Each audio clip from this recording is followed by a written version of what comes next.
Here is a memorization tip for you. So we all know the traditional way of memorizing is reading one line for, I don't know, 20 times, 30 times, or more than that until you memorize it. And then you move on to the next, you do the same thing, and then you move on to the next, you do the same thing. That is the traditional way, and that is the best way.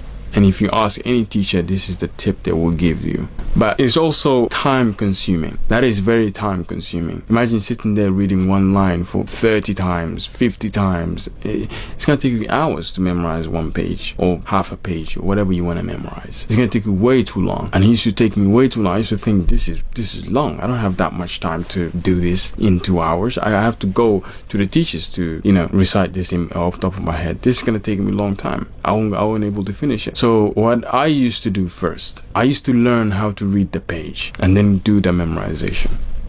What does that mean? So for example, let's say you come across a page that you've never read before in your life. This is the first time you've been on it and you want to memorize it. You don't know how to read it. You don't know how to do nothing on it. This is a complete new page for you. You want to memorize it. The first thing I do, learn how to read it first.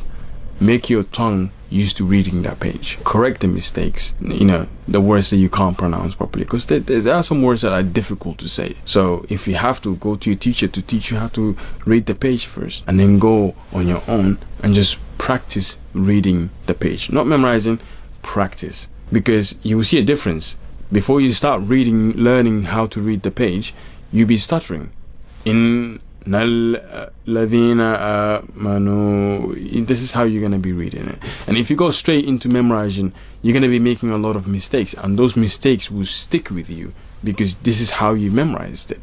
But if you go and learn the page first and correct all the mistakes and the tajweed mistakes, and then go on memorization mode, you will see that your mistakes will be lesser than before. Understand? So learn the page first, learn how to read it first, correct all the tajweed mistakes, go to a teacher to teach you how to learn the page, and then after, once you're confident that you can read the page fluently, you can go in the memorization mode. This way you'll be reading the page quicker. You'll be reading every line quicker and fluent and correctly as well. So instead of doing 10 times, you could be doing one line for 5 times and that line is memorized. You move on to the next. Same thing. By the time you finish doing the page, you've memorized the page already. And when you close it, you read it, you will see that you memorized. Even if you come back to it later, it will still be there. And it's less time consuming as well. And this is what I was doing when I was in school, and it really helped me. Yeah. Versus the other way of memorizing, doing 10 times 20 without learning how to read the page. You would memorize it, but then it wouldn't stick. It would be weak. If you go back to it a couple